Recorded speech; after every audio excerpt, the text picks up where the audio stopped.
And we're back. So next up, we have Xuechen, Insan, and Sydney, the founders and organizers at the UX at UM conference. And their presentation today will be on a participatory approach of student agency in conference creation, planning, and execution. Take it away. Hello, everyone. Liz, thank you for the introduction. And thank you, everyone, for coming to our session. So today we want to share our experience about how to apply the participatory approach of student agency in conference creation, planning, and execution for UX at UNM. Oh, and before we start, just wanna thank my colleague Sydney, and she will manage the chat. So during the conference, if you have any question, you can post in Q&A session, like the chat or like the main chat, and like she will manage that part. And also we have some opening question time at the end of this presentation. All right, so before we start to talk about this approach, so we want to give you a little bit information about UX at UIM. So on April 1st to the 2nd, 2022, we host the inaugural event for UX at UIM. And I believe maybe most of you already know what UX stands for. So I still want to explain what UX is for those of you who may new to UX. So UX is stand for UX, user experience, and it is a very broad and disciplinary branch of study. And this conference originated out of a need for professional development activities for design and technology for learning across culture and context cohort in the School of Education at University of Michigan. And our team planned the event for 5 months, and we hosted around 100 people, comprised of guest speakers from academia and industry, graduate students, presenters, and graduate students volunteers in this hybrid event. And we put some of the picture here, so you can see they're excited and excited face and smiling face. So we got a lot of feedback that they really enjoy this conference a lot. So in some next, yeah, okay. So so today in our presentation we're gonna talk about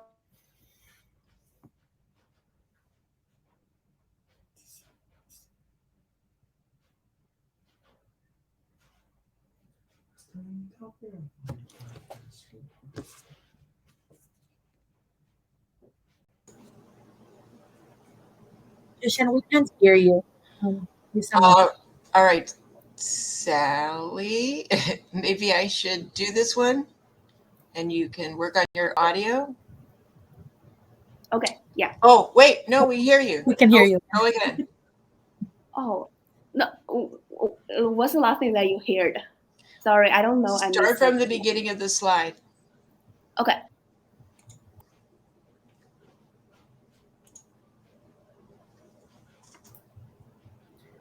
You're muted again.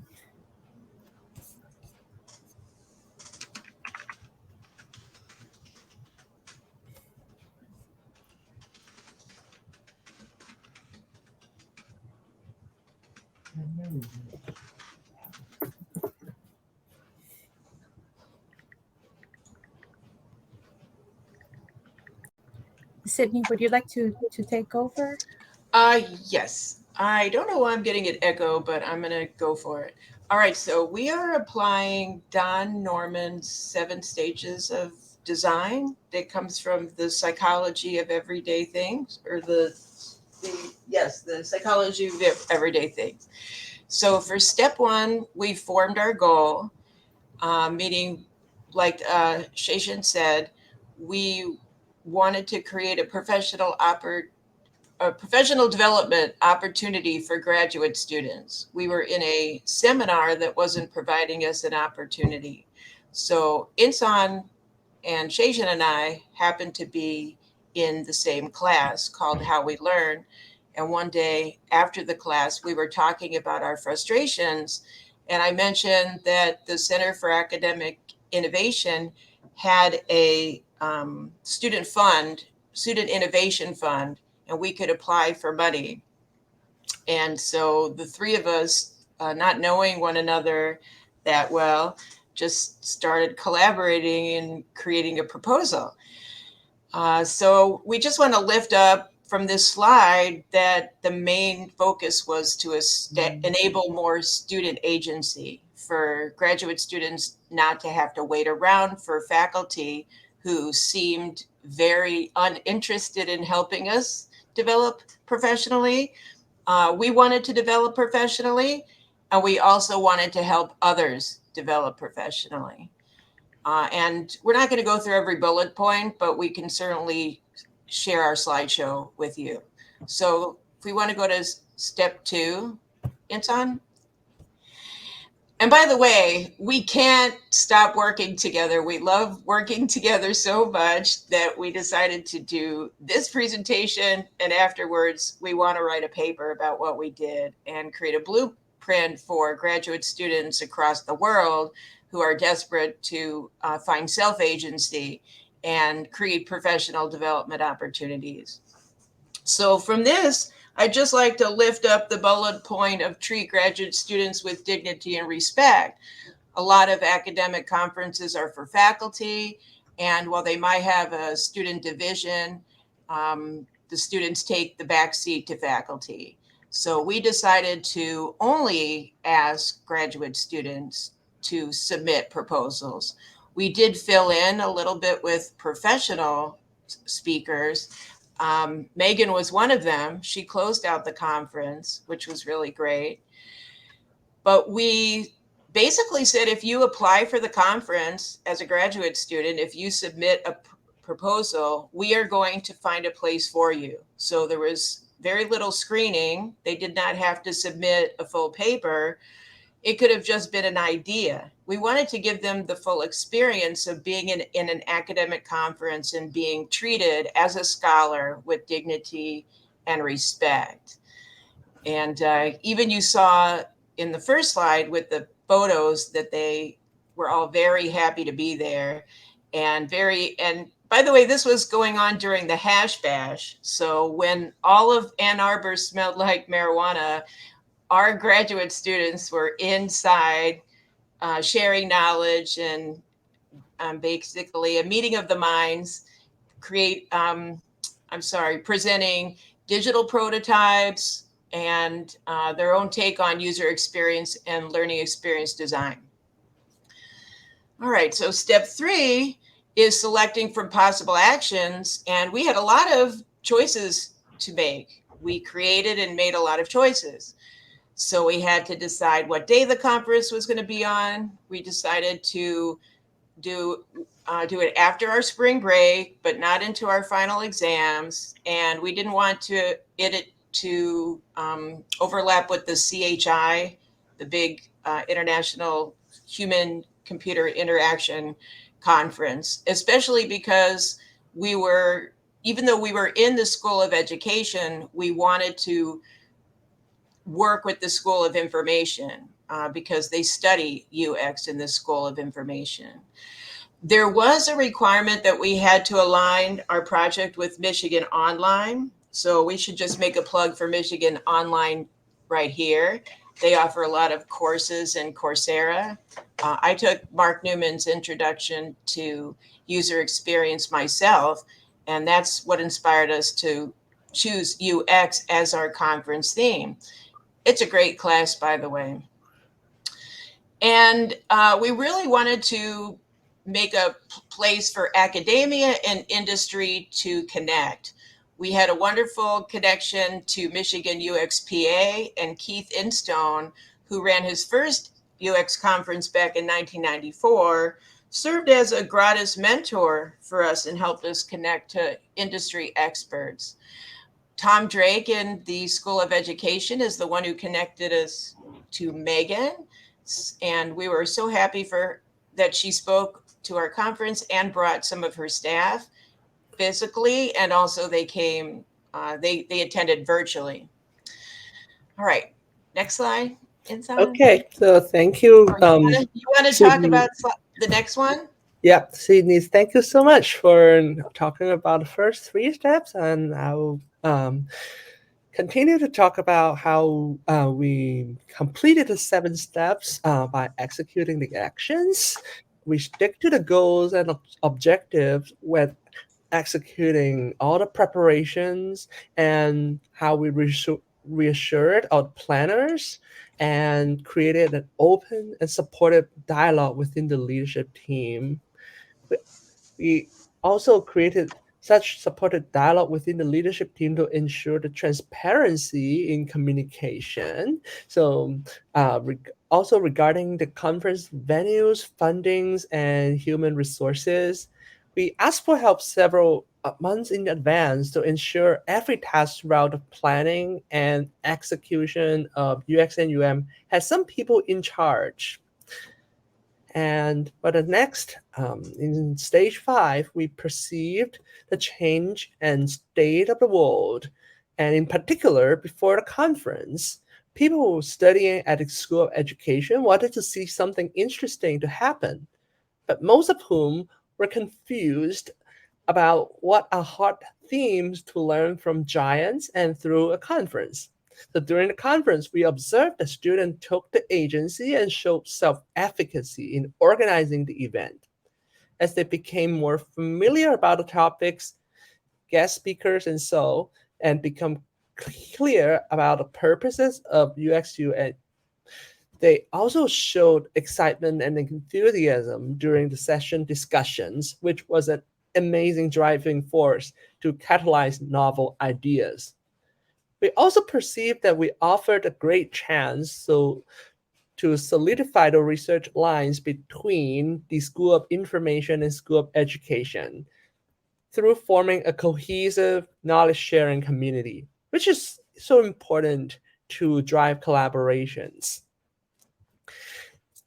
Now, how could we perceive and interpret the impact of UX and We spread out the knowledge, and we changed the perception of more than 150 attendees and 70 speakers around the world who attended the hybrid conference. We connected individuals from all over the world to exchange ideas about all about UX, from design prototype to application and evaluation. During the conference, students mainly took the roles as innovators, scholars, or as leaders and changing agents. And faculty members and staff who supported UX at were proud of the event and pronounced that UX and will be held in the next year and will be a 4-credit graduate level practicum, which is exciting. And last but not least, we evaluated the impact and value of UX through observation and post-conference survey and debriefings. We got positive feedback, as you can see in the photos, and we from organizers, attendees, and stakeholders. And we also surveyed participants' perceptions during the conference planning schedule, in which a vast majority of people wanted UX and to be held again next year. We also met with faculties to discuss how to set up a great tradition to iterate student-led conference in the future. Yeah, thank you so much for participating in our presentation. Now we are open to Q&A. Which question do you have for us and the US and conference? We are thrilled to answer questions from you.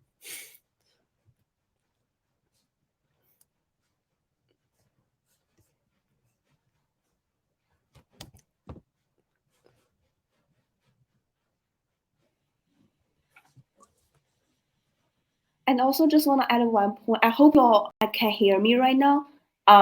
So this is the QR code. You can try to scan it. So it will direct you to our UX and website. And then you can track all kind of information for next conference. We also have a LinkedIn page for the conference, a Twitter account, and do we have anything else? Instagram. Yeah. And we're already going to start making a list of people who might want to present or have a table or do interviews.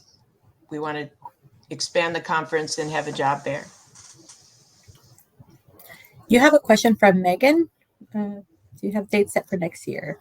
I think we're going to try to go for the first weekend in April again.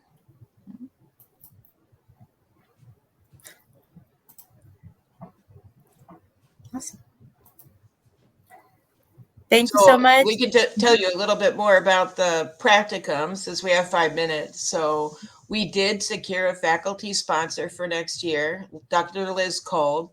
She has a lot of experience running a conference, but she's only the advisor, meaning we want the graduate students to run the conference. Yesterday, she met with the Ed Studies Department Chair to talk about how to make this a 4-credit practicum. And Liz's idea is even to make us, the leaders, the instructor of record for the practicum. And then every year, the leaders of the conference will become the instructors next year. So we don't rely on faculty at all. It's all graduate student.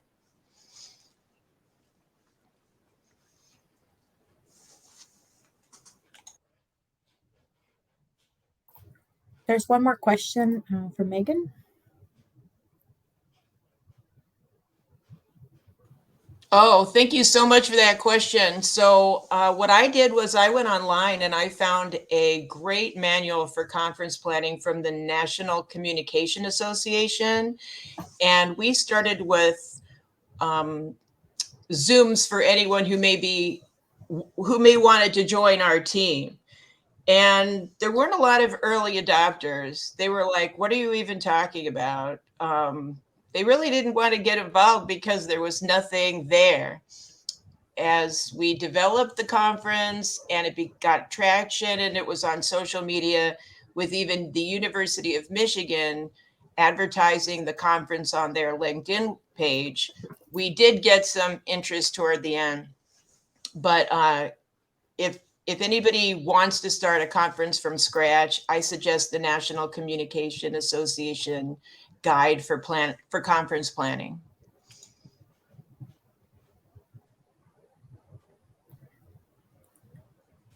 Awesome. If we don't have any questions, I guess we can move on to the next presentation. Thank you so much, Sydne, Xuechen, and Insan. They will be available once Zari's session is over in table 1 to answer any additional questions you may have after the session is over. So thank you so much. I'm going to go ahead and bring up our next speaker, and I'm going to hide you guys from the stage.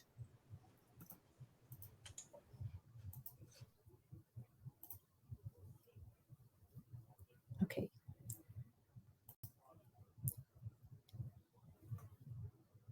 So next up, we have Zari Osterk, and her presentation is on 5 aha moments while getting into the Dominoflow.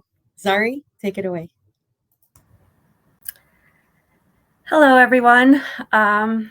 Thanks, Liz, and thanks also to the UX-UM team for a great presentation. I actually did get to attend their conference this year. I thought it was awesome, and I look forward to attending in future years. My presentation today is called 5 Aha Moments While Getting into the Dominoflow. First, some information about myself. I'm an e-learning developer at Torrance Learning. I have a background in publishing and film, and I've been at Torrance Learning for 4 years. Most of my time here has been spent building courses in Articulate Storyline, Articulate Rise, followed by TechSmith Camtasia and some Adobe software, mainly Photoshop. And before joining Torrance Learning, I've worked in academia for a big part of my career. And for this reason, years for me still always start in September and they end in June. And now we're approaching the end of the school year. And looking back at this year, what has excited me the most was learning how to build in Dominoflow. I had put edits in Dominoflow before and seen courses built in Flow, but this was my first time really getting to build in it. So I'm not a software developer, definitely not. But using different software, I like learning how to use different software, and it reminds me of learning a new language. Dominoflow was very much like that. In some ways, like different as English and Turkish between Storyline and Flow, two languages I know fluently. So I want to share 5 aha moments while I had while I was learning how to use Flow that helped me think, how does the language of Flow work? They're kind of like building blocks for me. I've used them to move forward. Any kind of software, good software, has more than one way of doing things, and Dominoflow does as well. And I'm still learning because it has lots of features. So I'm hoping that there's going to be many more aha moments in years to come. So I'm going to be summarizing these moments from simple to more complex. I'm hoping that if you're an instructional designer that normally doesn't build, maybe this will give you enough of an idea so you can download a trial version and get an idea of how you could start building. And then if you have built in Flow before, maybe some ideas of like new ways of thinking, new ways of building where I am right now that we can move forward together. Yeah, and hopefully in the end, I'll try to leave some time for questions. Yeah. So another thing is, so I have on the screen that I'm sharing, my actual Domino build screen. I'm going to be jumping between the building page and the preview page to show you things. So I'll preview the full project now. And I'll start by giving you some information about Domino. So Domino has been creating authoring software for over 20 years. They're based in Ottawa in Canada. I keep talking about Flow, but actually Flow is a part of an authoring system called Domino One.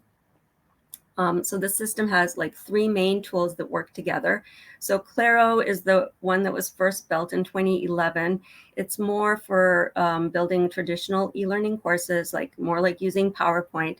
You download it and install it onto your desktop.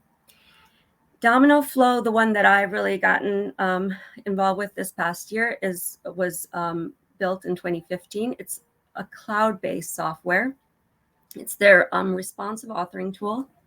They also have Capture that offers the ability to record simulations of software, and all of these work together. Now, I had heard about Dominoflow. The reason why I started working in it was actually that our client requested it.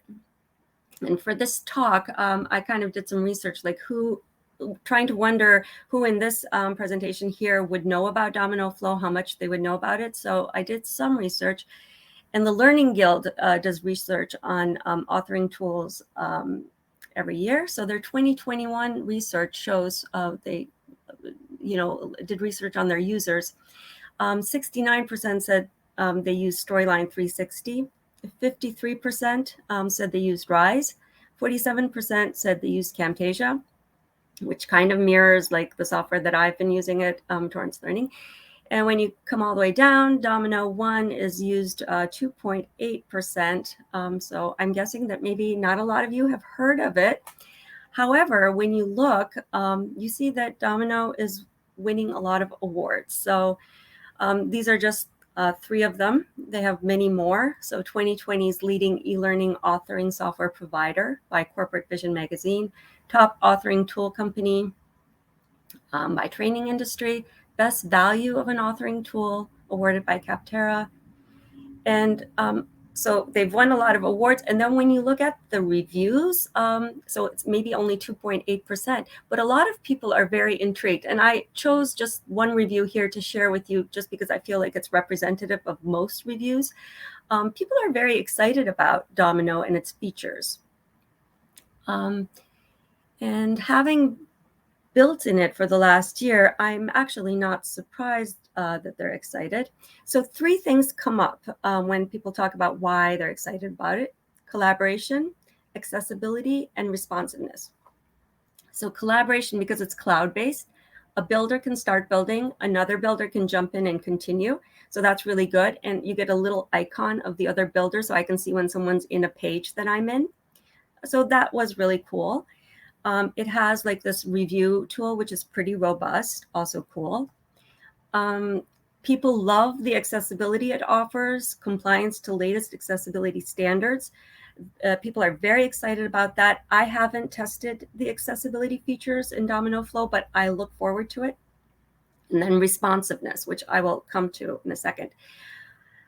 To me, if you were to ask me, why would somebody choose Dominoflow? I have another reason. If you look at 69% of the people using Storyline, a good designer can make a course look different.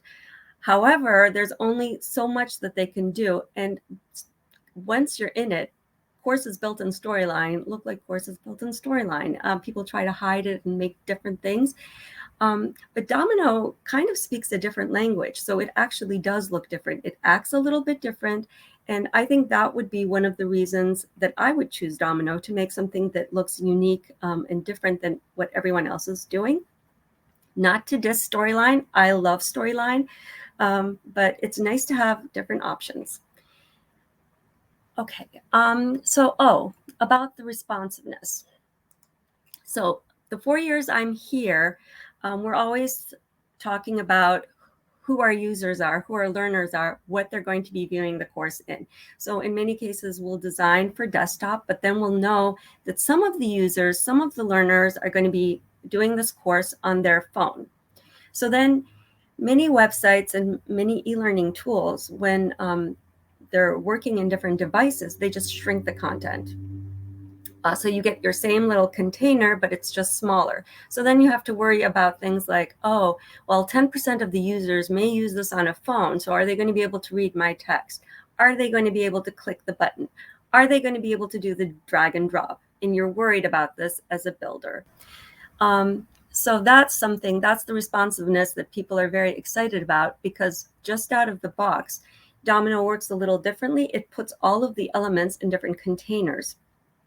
And as a builder, it gives you control over how you want these containers to act.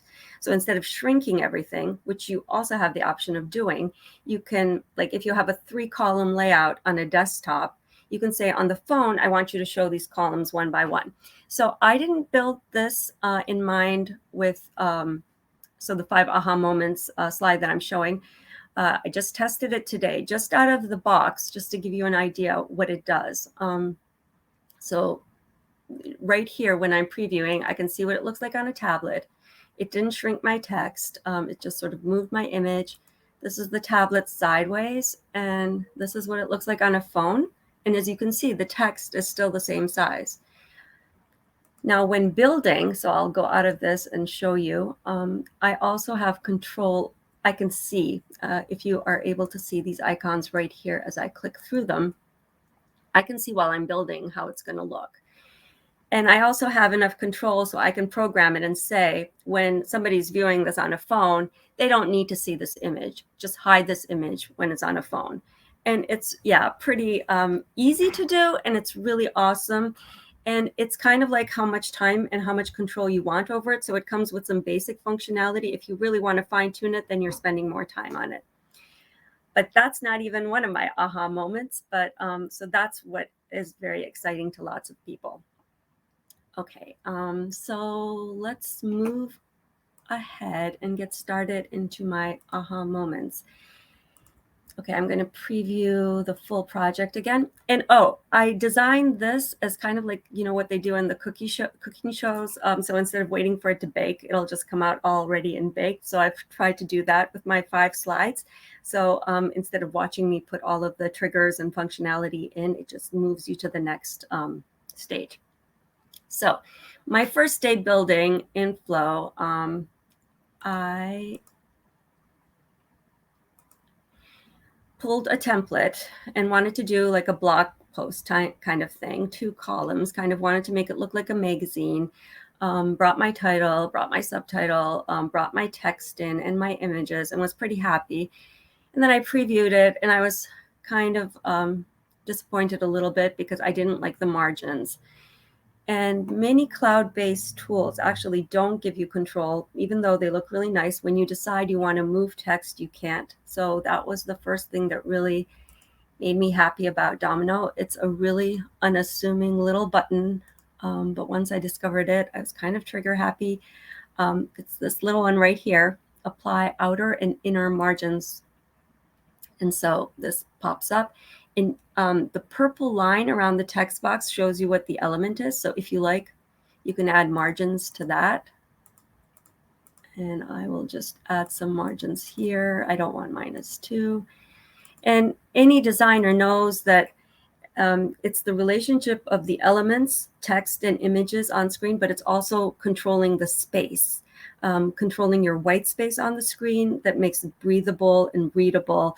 And as people in learning, we care a lot about our text and where our text goes. So I'm happy that this is my first aha moment, and I was like, whew, I like this. Okay, good. Okay. So my next aha moment was, so now you can see this one has all the margins. It's looking prettier already. Yeah. So the next thing that I worried about is in Storyline, you create your magic by putting layers on top of each other. So the builder will hide a layer, show a layer, and that's how things like boxes will open. Dominoflow doesn't have layers. So then I was like, well, you know, how do you create the magic? So this is my next aha moment. I don't know if you can see, but what is this? So it's the little lightning bolt. That's your trigger panel, and you just follow instructions. So it says, when I'm clicked, branch to a page, go to the next page, go to the previous page. So you do it all through here. So for this one, I'm going to say show a pop-up. And I'm going to make my style green, and I'm going to say, this is a canal in Venice, Italy, which is the most beautiful city I've ever visited. So, yeah. So for some reason, this isn't, yeah, there we go. So that trigger went there, and so show pop-up. So let's preview this.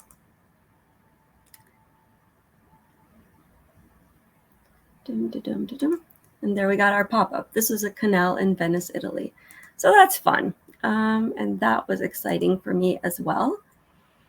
And our client wasn't using the built-in player, so we were going to need to do on-screen next buttons. So I'm going to bring in a button. So you'll see the container. So I'm going to add 2 columns here, which is like a blank container, so you can see. And for here, I'm going to insert a button, and I'm going to make it a previous page button. And I don't like it right on the left, so I'm going to move it to the right side. And I don't like it all grayed out. I'm going to make it red. Wonderful. I'm going to do the same thing here.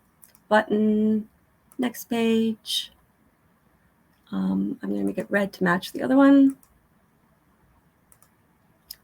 And this is awesome. So the trigger panel is truly exciting and fun. And that was my next aha moment along with it, though. So how am I doing? Okay. So let's say I like this so much, I want to add another previous page button. So I copied that one, and I'm going to place it right beneath this one. And it looks the same. I don't like where it is, so I'm going to move it to the left. So another aha moment came when I found out that when you copy buttons this way, it actually doesn't copy the trigger. And a lot of other programs I've used will always do that. If you copy a previous page button, it'll come with its trigger. But this one doesn't. And so you'll see that there's no little light on the lightning bolt, and it's empty. Whereas if I click on this one, it's full. So this is beware, builders. When you copy buttons around, the triggers don't come with it. Another kind of an aha moment there. I will move along to my next page. So preview this page. So I kind of now have my blog post like page, looking quite beautiful.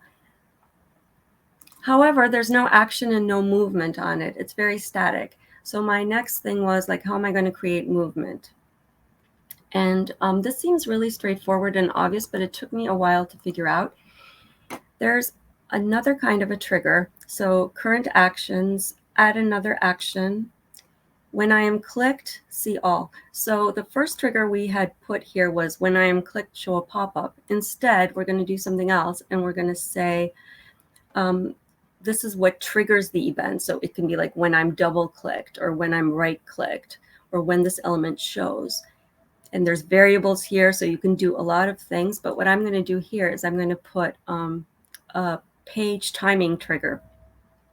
So after some time elapses, after 1 second elapses, I'm going to say show this content, and another panel is going to open up, and the image is already selected. So basically this is a page actions and timings panel. When 1 second elapses, for 1 second it will fade this image in.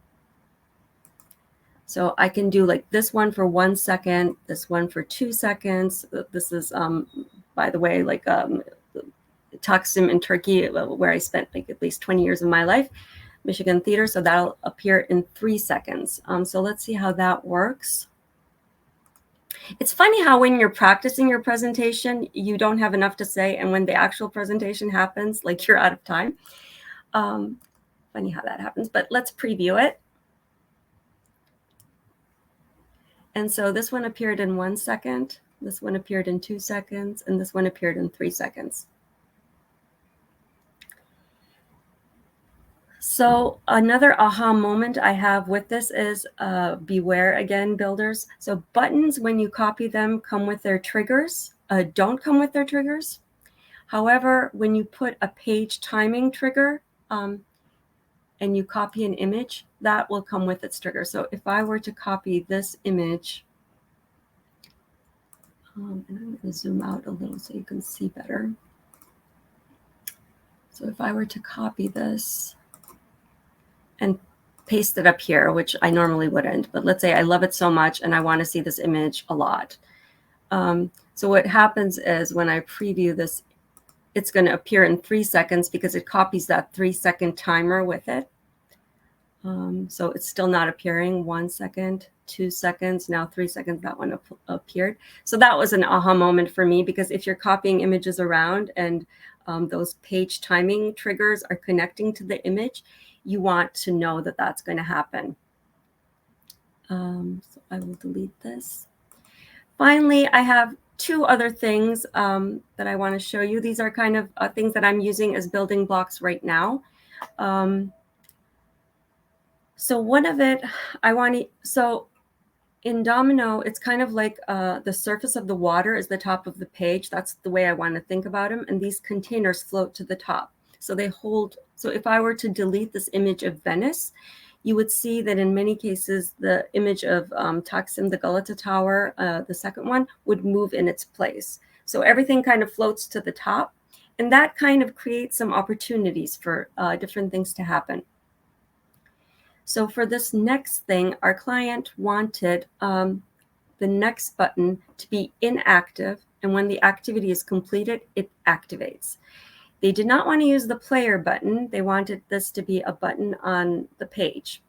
So I thought about how to do this. And what I did was I used 2 buttons. And one is actually a next button that looks like a button, but it's not. And you can see there's no little button here. So there's no trigger. And this is my actual next button. So what I did was I hid my red button. I showed the gray button. And when the activity completes, so right now the activity is the pop-up, the inactive button hides and the active button shows. And so it looks like it's activating. So let's see if this works right now for you to see it. So the images are fading in. And so this next button looks like it's inactive right now. And it is inactive because it has no trigger. So I click on the Venice photograph. This is Venice, Italy, and scroll down, and now it's active. So this is something that I want to think about, like these containers replacing each other. You don't have button states, you don't have layers, but the containers fit perfectly within each other. So that's something that I want to build upon. And I am running out of time, so I will share one more thing, my 5th aha moment, something I want to build upon. I'll preview this page as well. So with this one, our client wanted it to look like text was being edited, and the layout obviously could be done much differently, but I kept to the same layout. So please click on 3 sentences that start with Q. So that one starts with Q. This one doesn't have one. That one starts with Q. That one starts with Q. So in order to create the highlighting, what I did was for this page, I used something called the states of text. And let me see if I can find it here, because right here, element states. So if I click on it, so edit, so you're able to change the state of the text. So Storyline, for example, has this as well, but Rise doesn't, for example. You can change the state of the text, and you can set it to a trigger, or you can set it to a variable. You can set it to a page size. So that's how that one works. I might have put one here as well. So let's preview again. You can also do it with images. So you could do something like when an image is clicked, it turns black and white. What I did for this one, I changed the image completely. So when it's clicked, so it's almost like a flip card. So this is another place which I want to use as a building block. What else can we build from here? I love that idea. As a learner, I love being able to interact with a page and kind of discover things on my own at my own pace, like stare at them and play with it and learn. And I think in the end, maybe that's the reason why I was found Domino to be very engaging, because I learned the same way. It has a lot of elements, a lot of features, and you play around with it, and it can do a lot of things, and learning as we go along. And I look forward to learning more. And that's all I have for you for today. I put up Domino's website there. They do have a free trial version, so I recommend you download it and play around with it. I hope you enjoy it as much as I do. And I also put up my email address and my LinkedIn. I'd be honored if you added me on LinkedIn. And hopefully we can connect. And I'll be trying out the launch table things after this also to meet up and answer some questions. That's all I have. Thank you so much. Thank you so much, Zari. That was such a great presentation. So next, we're going to end the session, and we're going to go ahead and send Zari to table 2 in the lounge, so you can continue your conversations there. And the first team is going to be in table 1, so feel free to go and join them there as well. We're going to go ahead and end the session now, and we'll see you back shortly. Thank you.